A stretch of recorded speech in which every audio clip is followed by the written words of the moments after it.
And welcome. I'm Wendy Coquinto. I'm the Outreach and Events Coordinator here at the Center for Undergraduate Research and Academic Engagement. And today we're hosting Getting Into Research. We're going to go over kind of how to get started and then different programs within our office. Okay.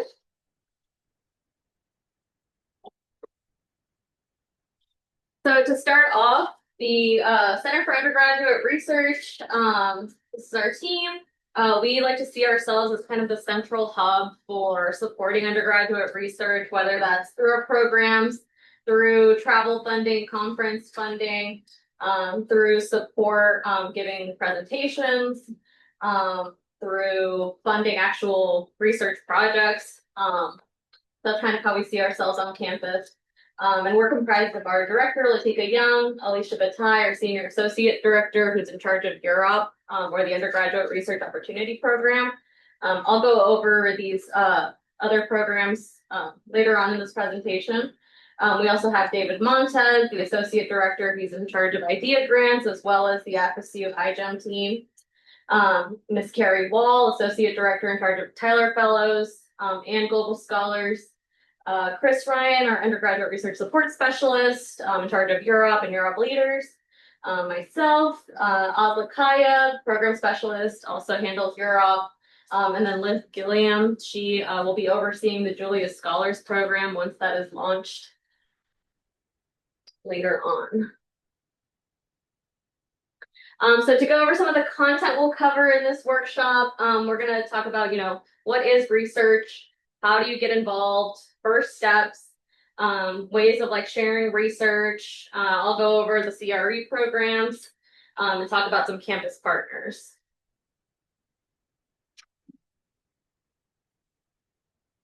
So we'll start off with this quote: "Research is formalized curiosity. It is poking and prying with a purpose." So really, we want you all to see research in all fields, whether that's, your classic STEM research or something in the humanities. Research can really be anything. Like I said, these are different examples of research. So of course, when we imagine research, we think of, working in a lab, beakers, test tubes. But it can also take the form of scholarly work. So drawing on archival research in a library, doing your literature review. It could also take the form of field work or interviews. So you often see this in political science or social sciences, where they conduct field work and interviews to try to collect that data. It can also be artistic work creation. So for example, some of the funding that we give out has gone to creative endeavors, such as paintings or documentaries. So those are also examples of research. So really, we want to broaden the idea of what research is. And then some of the benefits of undergraduate research. So obviously, it'll help you be kind of a well-rounded student once you leave FSU. It also sets you up for potentially graduate school. Obviously, it's a good way to kind of beef up your resume. But it also helps you enhance those critical thinking skills and independence, which are going to make you a more competitive candidate for, different positions later on. It helps you develop those research skills. So it teaches you how to design, conduct, and analyze. So you're able to kind of take those skills that you're learning in the classroom and apply them to the real world. And it can also help you spark creativity and problem solving. And these are skills that you can use, in your day-to-day life. Like I mentioned, they help support career and graduate school goals. So oftentimes, you conducting research and getting that experience will set you up to do further research later on in graduate school, if that's what you wish to do. And lastly, it helps build strong community and connections. So it's a great way to network and meet other undergraduate students that are doing research as well. So, and, form that kind of community of undergraduate researchers. And so there are different ways to get involved. So of course, there's course-based undergraduate research experiences. These are kind of done in the classroom. There's also research assistantships where you can, potentially work in a lab or volunteer in a lab. This is kind of what a lot of students imagine as being involved in research is working under a faculty member or graduate student. There's also a DIS, or directed individual study. And this is more of like an independent research experience. Here at FSU, we also have the honors in the major, so that could take the form of honors thesis, or a capstone project, or some other culminating experience. So there are different ways to kind of get started in research, and I'll go over some of that, the details here. And so just kind of to summarize how we help students. So we help students in all majors. You know, we advise all years, everything from freshmen to senior students. Typically our programs, and I'll go over this in a little bit more detail. So our undergraduate research opportunity program is one of our most popular programs. This is open only to incoming students, second-year students, and select transfer students. As far as like global scholars and idea grants, those tend to be kind of upper level students, but not necessarily, you know, if you're a freshman, you can definitely apply. And then GPA typically 3.0, but again, you know, any student can be involved in research. And then as far as potential research flow chart, so we'll start off with kind of that initial undergraduate research experience. So like I mentioned, these will be kind of research projects you're doing like in your classroom, or being involved in a program such as the Undergraduate Research Opportunity Program or Global Scholars, as well as like getting started in a lab assistantship. This is kind of what we like to call the initial research experience. Secondary, high impact practice-based experiences. These are experiences that allow you to build upon research and prepare for your terminal experience. So these kind of offer you more independence as far as, you know, you've done research under somebody else, and now, you know, you're moving on to doing your own individual research. And then lastly, the terminal experience. Again, this is going to be sort of like an honors in the major where you're writing your own thesis, defending it, which will then, you know, kind of give you that gold star as far as like if you're thinking of applying to graduate school, they are able to do that high level of research. So talking about first steps, we want you to kind of reflect on your interests. So you're not limited to doing research just within your major. A lot of times students will do research that, you know, is just more in line with what they're interested in, or another interest that they have. So, you know, start thinking about what class projects have you done, or ideas that you've thought about that you kind of want to learn more about or develop further. What skills and techniques do you want to learn? So, you know, as you're planning out your future, if you're thinking, you know, graduate school or just going into a career, what are those skills that are going to help you post FSU? And then what are the big questions you have about the world? You know, what are some ideas you thought about, whether that's in your class or just, you know, day to day? And what interdisciplinary connections interest you? So again, like I said, you're not limited to just doing research within your major. A lot of our students go and do research outside of their major, kind of like in a similar field. So this is kind of a first step to, you know, what is it that I really want to, you know, research or learn more about?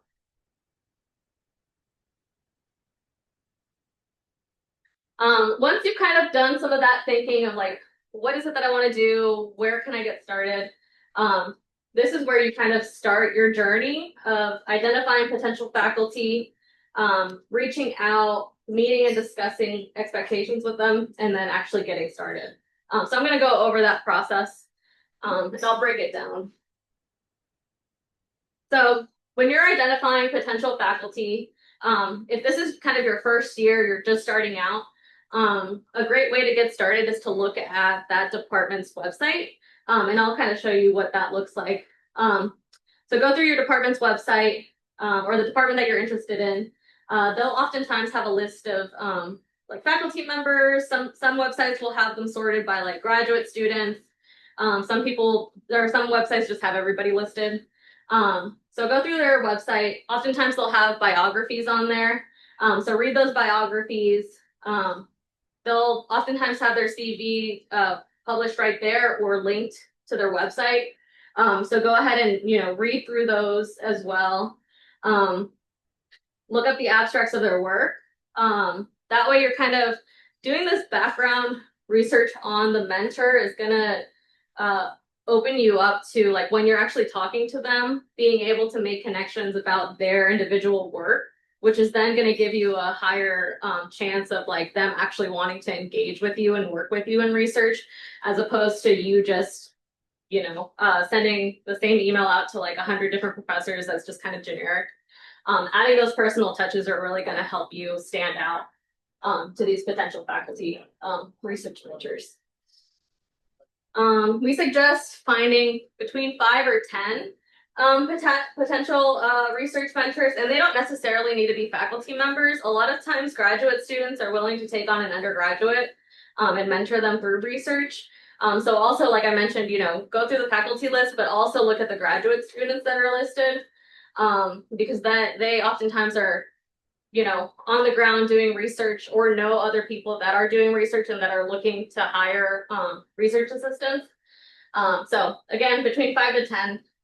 And then, like I said, you know, doing that background research on them and tailoring like a specific email to each individual faculty member will give you a greater chance of them replying and, you know, you actually connecting with them. So just to kind of go over how this kind of looks. So this is the biological science website. Their website, as you can see, has like faculty and research, but they also have faculty and research by interest. So, you know, for example, here we see cell structure, function, and mobility. So when we go ahead and click that, it pulls up a list of faculty members that are, you know, focusing on this topic. From there, you can kind of see they have sort of like a little summary of what it is that they're investigating or researching. So we go ahead and click on Scott Stagg. Here you can find, you know, you'll find their email. Sometimes they'll have their like office number.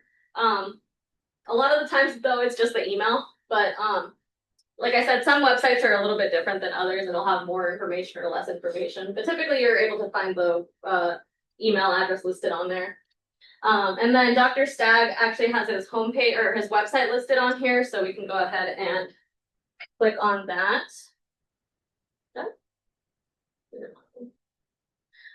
So when you click on that, the websites then will have different information. Sometimes they'll have buttons or, you know, links that you can click on. If you're an undergraduate student, they'll have specific requirements of like when you're reaching out to either like attach your transcript or attach like a cover letter. So just read through those websites and see if they're requesting specific information from you when you're contacting them, that you have that information in your email.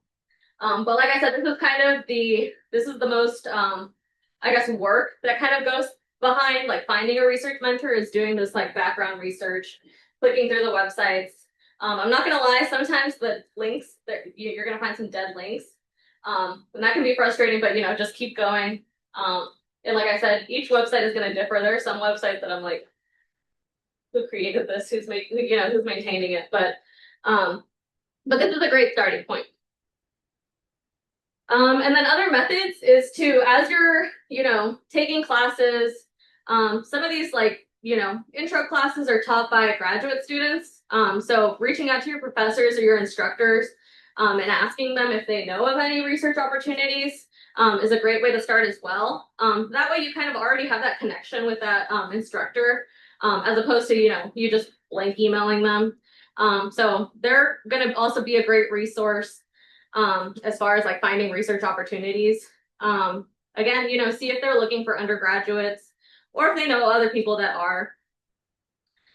You know, like I said, there's no like clear-cut way to kind of go about this. It is really a lot of like reading, getting to know the professors like through their work, through their websites, and then reaching out. So it's really, the key is just to be persistent.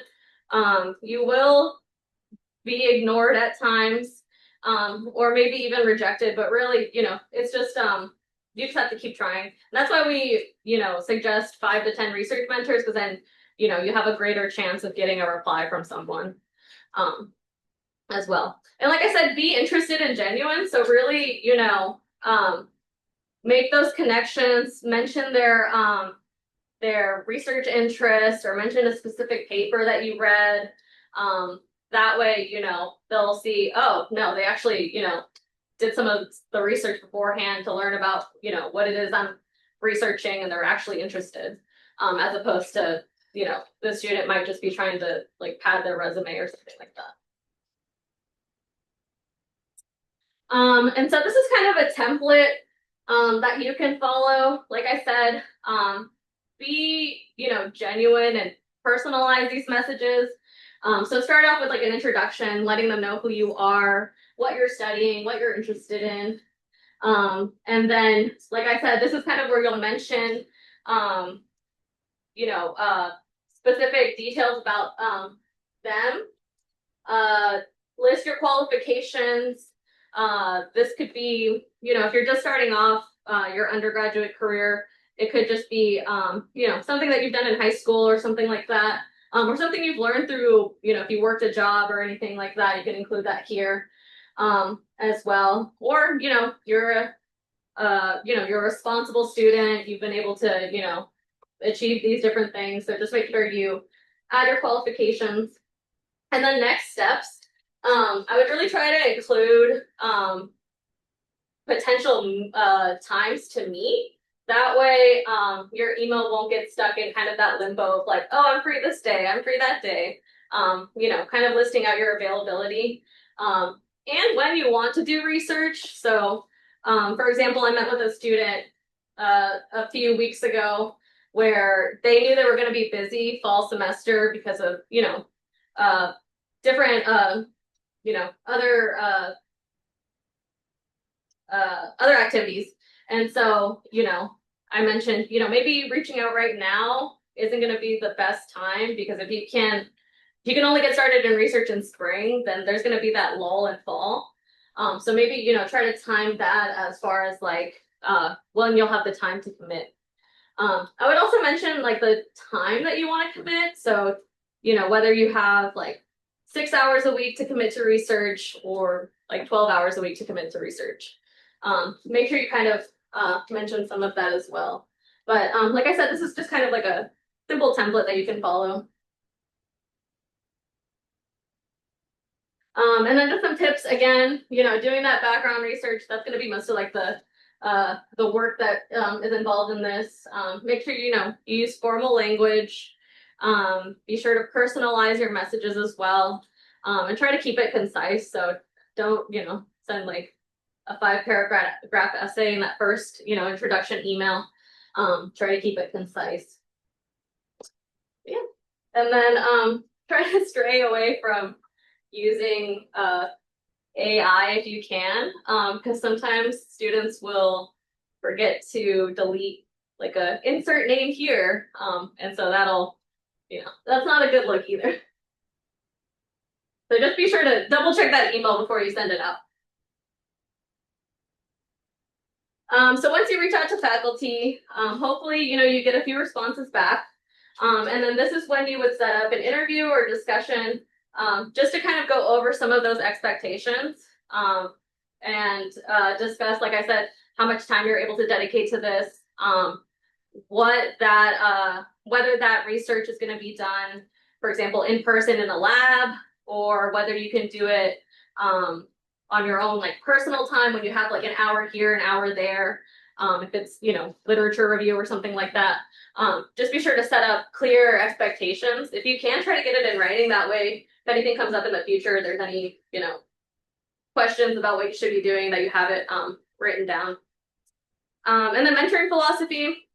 This is something you can talk about as well, as far as, do you want, and something that you can think about. Do you want a research mentor that's going to be more like hands-on, following you step by step, or do you want somebody that's going to give you more of that like leeway of you being independent?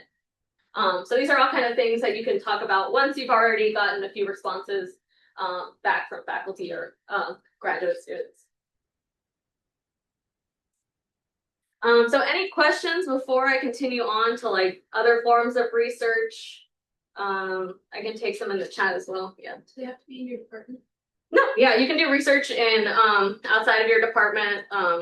It doesn't have to be necessarily your major or anything like that. Where do you find the faculty's office hours? So those are very difficult to find sometimes. Like I said, sometimes they'll be listed on the website, but I've noticed that they've kind of tried to not post those as publicly. I would say you're probably not going to find office hours online. That would be something you would have to, get from them as well. I think it's more of like a security issue type thing. But yeah, good question. Anybody else? Check the chat here.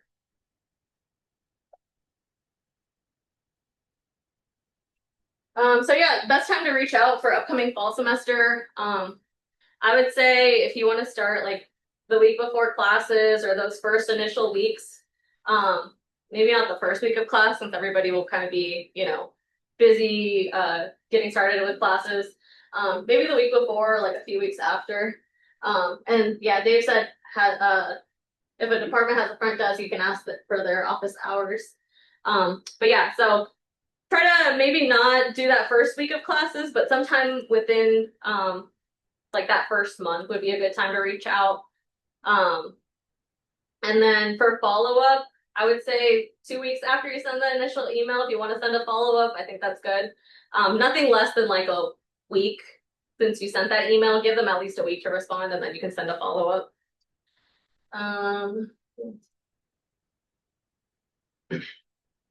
Ways. As far as like virtual ways to gain experience, you would need to contact again like a research mentor and then try to see if there's a way for you to do like, for example, literature review, or there are parts of the research project that can be done just virtually. It would involve that. What is the deadline for reaching out? So if you're just doing this, kind of just reaching out on your own, there's no deadline. Projects start and stop at all times throughout the year, so they don't necessarily follow like fall semesters when we're going to get started, and then spring semesters when we're going to get started. So really, there's no deadline or anything like that. And yeah, you can definitely try and do it over the summer. Sometimes, because students leave for to go back home or to do internships or different opportunities, that oftentimes opens up positions in labs or on research teams.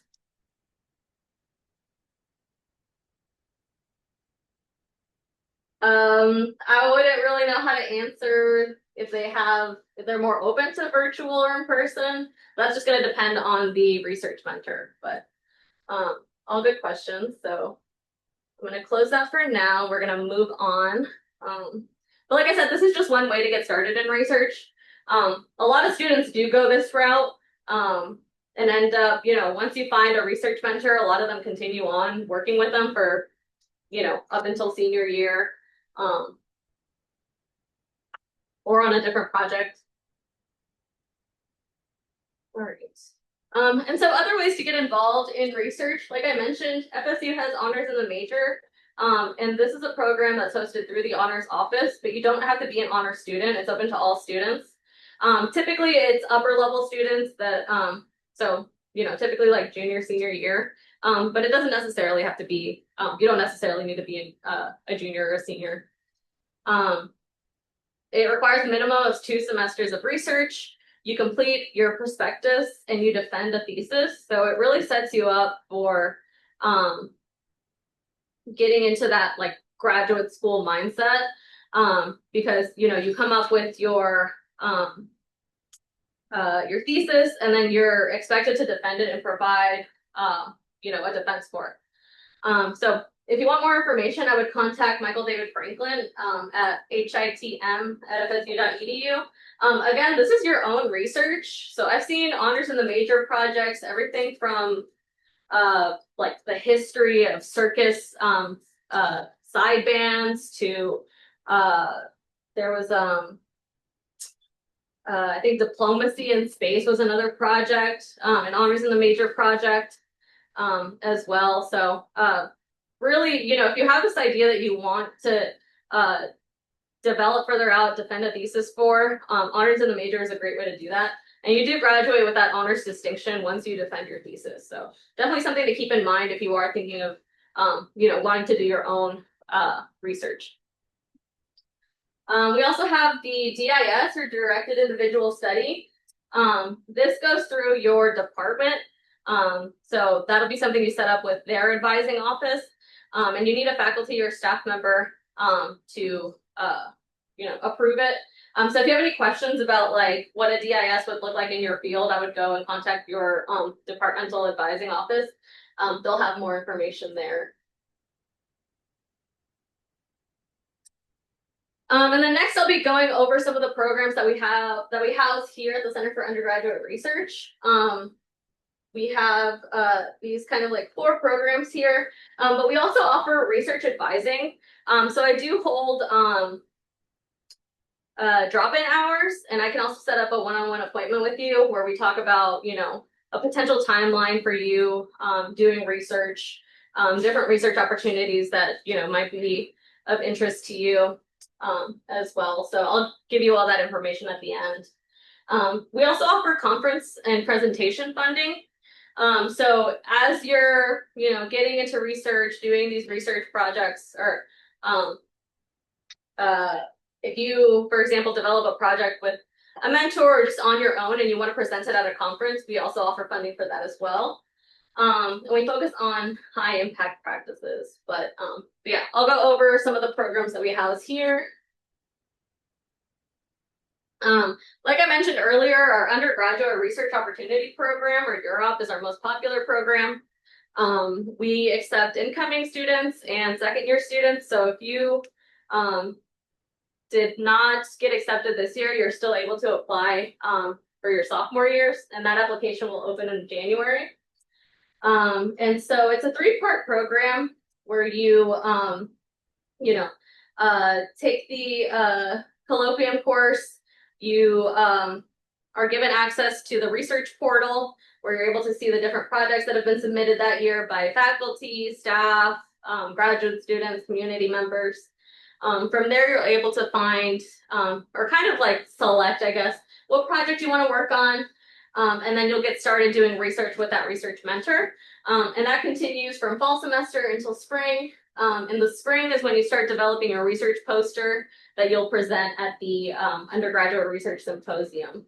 So again, it's a great way to meet other undergraduate researchers. It's a great step into getting started in research. A lot of students go on and continue working with their UROP mentor. And like I said, it kind of allows you to work under a research mentor and kind of get started, learn those skills, which will then, allow you to potentially do research on your own. We try to collect different projects from all fields. So we try to get, humanities, science, engineering, business projects, and all of that. So they do have an email address if you have any questions for them about like the specific program. Like I said, it is a year-long program. So the application opens in the spring, and then you're given your decision like midsummer. And then you get started in the fall and continue into the spring semester.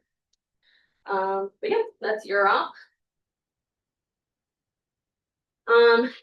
We also have Global Scholars. So our Global Scholars program introduces students to research-driven social impact and social justice work.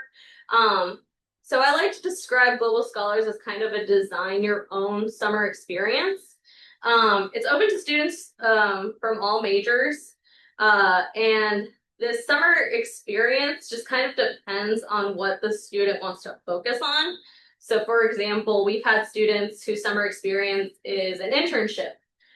We've also had students whose summer experience is working in like a clinic in Spain, or other students who want to focus on, the business aspect of like a nonprofit organization, like a food bank, in their hometown. So really it just, Global Scholars kind of gives you that support of like, figuring out, kind of what you want to do for the summer, how you're going to like get funding for it, and stuff like that. You take the theory course in the spring. So the application will open up in this upcoming fall. And it's also a year-long program, but it starts in the spring. So in the spring, you would take your theory course where you learn different qualitative research methods, ways to engage ethically with different communities. So like I said, you know, whether that's like an internship or a study abroad or volunteering, it's just going to depend on each student.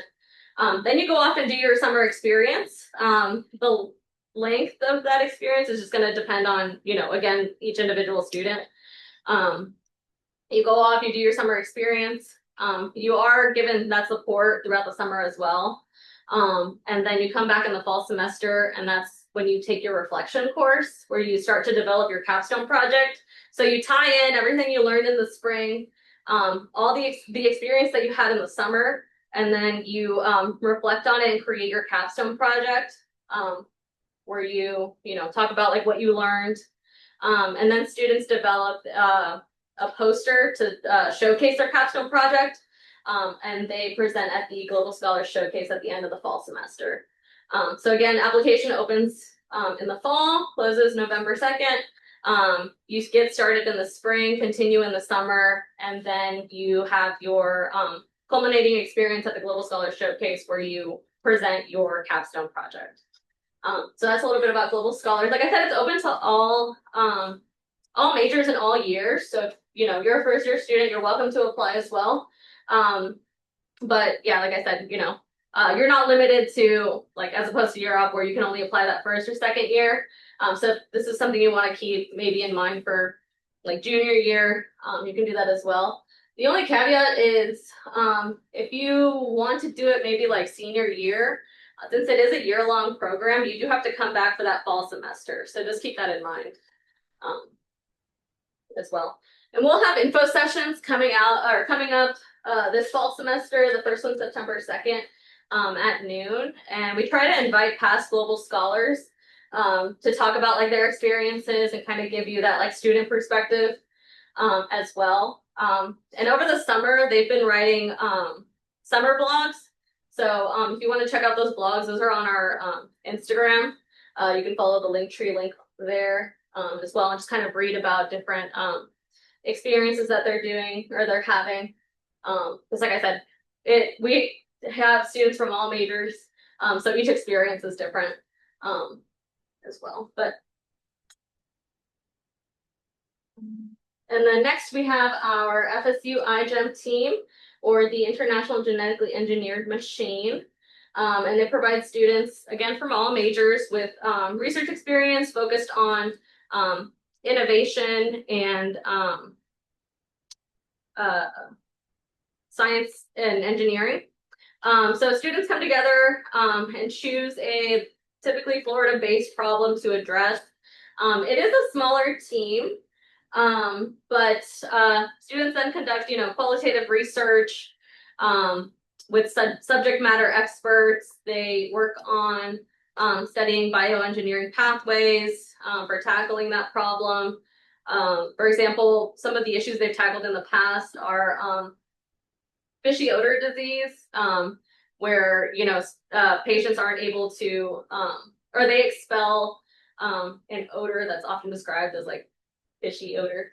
And so they were working with sort of like a rare disease. So they were kind of working to develop different like therapeutics to help with some of those side effects. I believe this year it's something to do with microplastics. And Dave, I don't know if you want to chime in here. Let's see. Yeah, they're getting the basically building a probiotic that would basically allow for all the microplastics to get flushed out of your body. Cool. Yeah. So, you know, different topics like that. Really interesting stuff. Like I said, they host workshops every Friday in the pitch room of the Innovation Hub. So this is kind of where the team starts to develop these ideas that they want to focus on, pitch their different ideas. Once, you know, kind of the team gets established, they get formally invited. And Dave, who was just on, he's one of the PIs on the team. And the cool thing about iGEM is, like, thankfully we've been able to send the team over to Paris, France each year to compete at the iGEM Grand Jamboree. It's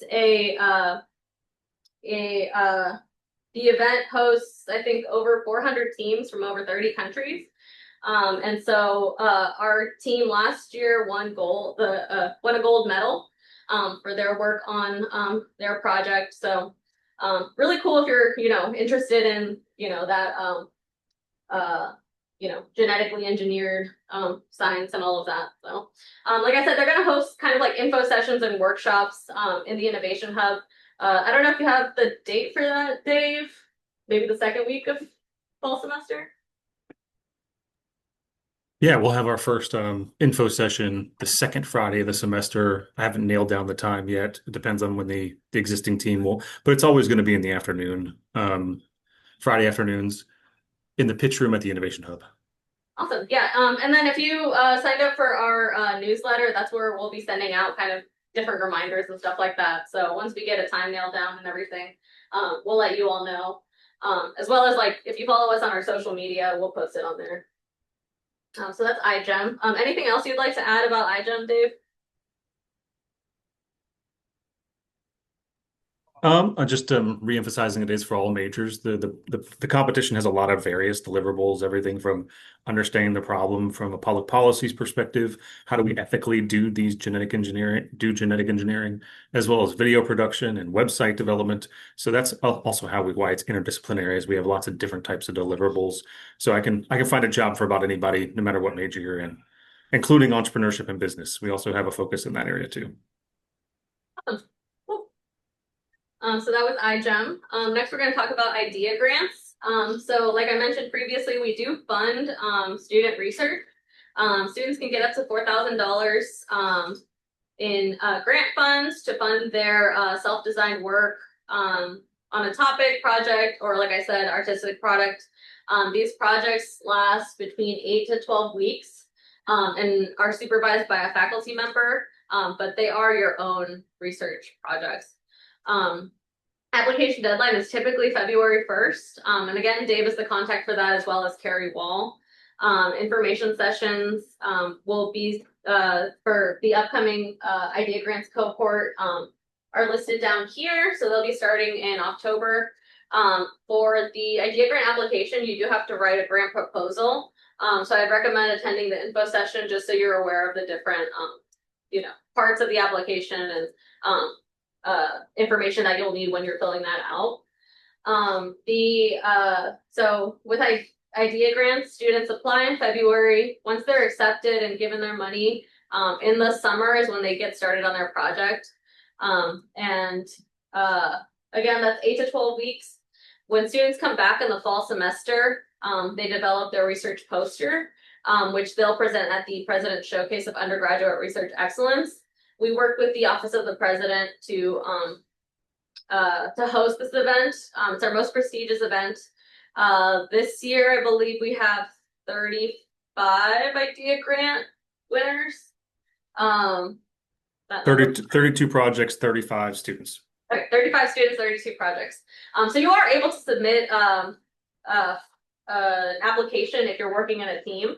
Like I said, there's up to $6,000 per group.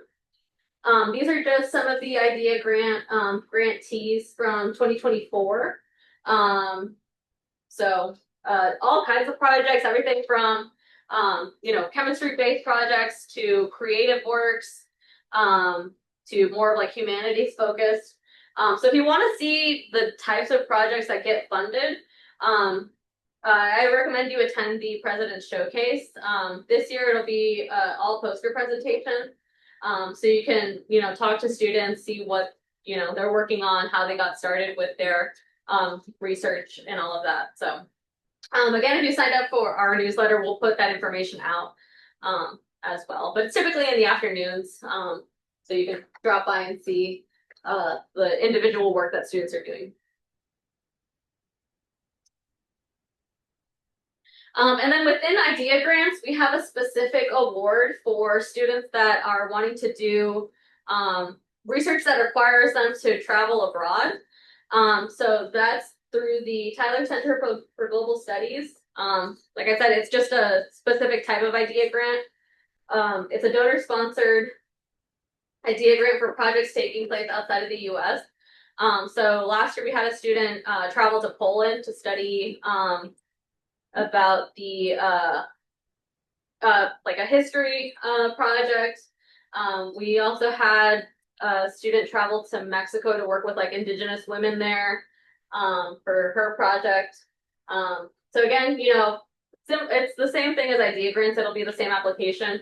But if you have something that you know is going to require you to travel abroad to conduct that research, for example, with like the student that was studying Polish history, he was able to access like different archives and different materials that he wouldn't have been able to access here. Then definitely consider applying for an idea grant, specifically the Tyler Center for Global Studies Research Award. And the contact for that is Ms. Perry Wall. Her email is listed here. And they'll hold info sessions as well starting in October. But definitely something to keep in mind. And like I said, typically idea grants go to like, you know, upper level students, but not necessarily. We did have, I think, a sophomore student within these last 2 years receive an idea grant. So if you have an idea you want to develop and you want funding for it, definitely consider applying for an idea grant award. And so those are the programs that we have within our office. Before I jump into the other part, are there any questions about any of the programs before I move on? Either here in person or in the chat.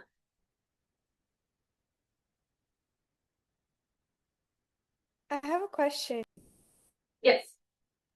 So, in terms of the info sessions, for both the Global Scholars and the Idea Grant, where is it that they're going to be located? I know that there is the time, but where are they going to be located?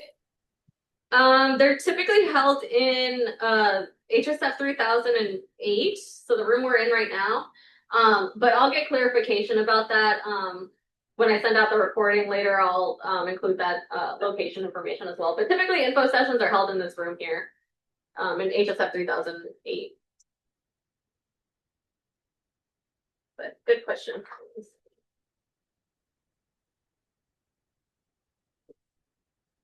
Yeah.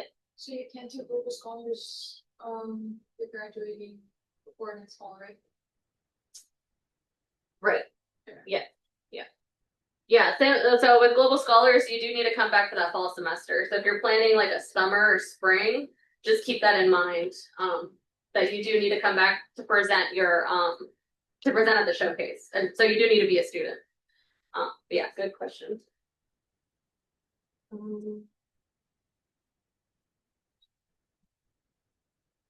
The graduate, will GCC have a Zoom meeting? That one. Do you know if there are any STEM research projects abroad? I do know some students do research abroad. I think a Global Scholar that we had previously did some research in I want to say it was like computer science in Ireland. So there's definitely opportunities for research abroad as well. The GCC that she's talking about, that's the Global Citizenship Certificate from the Globe. So they have Zoom meetings and she can talk to Dr. Brian Hardin. So it looks like they do have Zoom meetings. It's Dr. Brian Cardin. Yeah. With a T. Brian's Cardin, yeah. Yeah. Cool. Right. Any other questions about any of the programs? No. And like I said, we can set up a one-on-one appointment if you want to get more information about any of these programs or just research advising. And then other important topics, sharing research. Once you do get started in research and you have, you know, a project you're working on with a research mentor or your own project, there are different ways to share your research, whether that's like on campus. Each year we host our undergraduate research symposium. Last year, I think we had over 600 student presenters. And that's held in the student union ballrooms. So we set up rows and rows of posters. So again, that's held annually. So if you're looking to see, you know, what projects are being conducted on campus, that's a great way to kind of get a feel for the types of projects. There are also national and state undergraduate research conferences. Some of the ones that we support here or within our department are the Post-Pacific Capital. We're actually hosting that this upcoming January. And so we have students from all across Florida. Typically it's like 3 students per institution come and present their research posters at the Florida State Capitol. So we'll be hosting that this upcoming 2026 spring semester. We also each year take around 40 to 50 students to the Florida Undergraduate Research Conference, or FERC. Again, that's for students in Florida institutions. And each year kind of changes where it's hosted. This year we traveled down to the University of South Florida. So again, we were able to take like 40 to 50 students, and they presented their research posters. I believe this upcoming February, it'll be held at the University of North Florida in Jacksonville. So we offer funding to cover the conference registration. We also cover travel funding as well. So we'll take a big charter bus and take students with us, and we'll cover the hotel costs and meal costs as well. So, you know, once you do get started in research and you want to present something, definitely consider us for like that conference funding. And there are also professional academic conferences within your field. Something that I would, you know, if you're working with a research mentor, you know, ask them about specific conferences. They'll know more about those, have more knowledge about them. We also have the OWL, which is our on-campus undergraduate research journal. Last year or I guess this last spring semester, they published 4 research papers. So I'll send that information of how you can access the OWL as well. But again, there are other peer-reviewed academic journals, as well as open source journals.